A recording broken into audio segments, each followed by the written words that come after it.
Bonjour.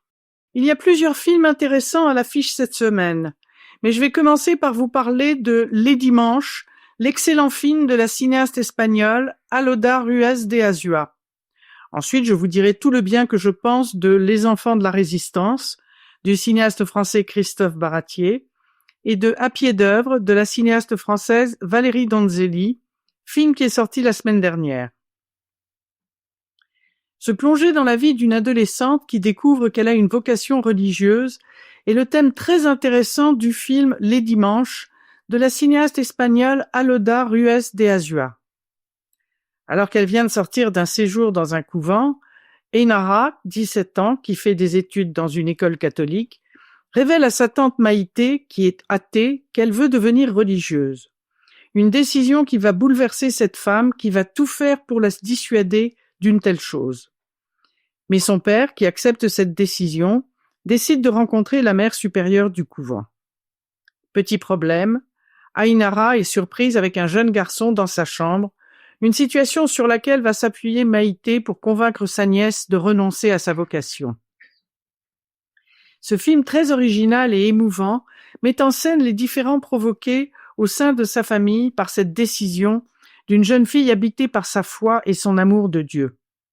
Cela signifie que la dimension spirituelle est profonde, d'autant plus qu'il y a d'excellents dialogues pour la développer. La jeune comédienne Blanca Soroa est excellente et quelques touches d'humour viennent atténuer la situation chaotique qui règne au sein de cette famille malgré tout très aimante. Certains cinéastes ont un goût particulier pour les mêmes sujets, comme c'est le cas du cinéaste français Christophe Baratier, qui, avec Les Enfants de la Résistance, s'intéresse une fois encore aux jeunes enfants, comme il l'a déjà fait avec Les Choristes, La Guerre des boutons et bien d'autres encore. En 1940, dans un petit village français situé près de la ligne de démarcation, l'arrivée des Allemands provoque la panique chez les habitants, mais pas chez trois jeunes enfants, François, 8 ans, et ses deux amis Eusèbe et Lisa, qui décident de se lancer dans une opération remarquable qu'ils vont baptiser Lynx, afin de diffuser des messages secrets contre l'occupant, ce qui permettrait d'aider les villageois à résister. Cette magnifique adaptation des célèbres bandes dessinées de Benoît Herse et Vincent Dugommier est une belle réussite, aussi drôle que pleine de charme et d'émotion. La reconstitution de l'époque est très réaliste et l'interprétation des jeunes comédiens est sensationnelle. L'histoire de ces enfants très courageux et intelligents ravira toute la famille.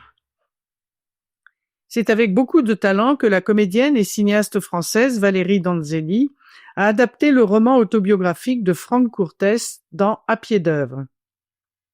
Malgré son succès comme photographe, Paul décide de se lancer dans l'écriture d'un roman. Mais bien qu'il rencontre un petit succès, il ne parvient pas à vivre avec ses droits d'auteur et il est contraint d'accepter des petits boulots proposés sur une plateforme en ligne, tels le jardinage, le bricolage, etc. Malgré son sujet très intéressant, cette histoire réaliste et émouvante n'évite pas les longueurs.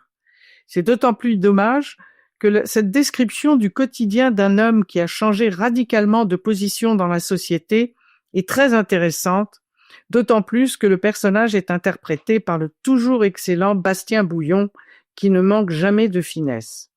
Mais il est dommage qu'il y ait une brève scène sensuelle. Je vous rappelle les titres des films dont je viens de vous parler. Les Dimanches de la cinéaste espagnole Alodar Ruiz de Azua, Les Enfants de la Résistance du cinéaste français Christophe Baratier et À pied d'œuvre de la cinéaste française Valérie Donzelli. En raison du mercredi décembre, il n'y aura pas de chronique la semaine prochaine et je vous dis donc à dans 15 jours sur les ondes de Radio Espérance.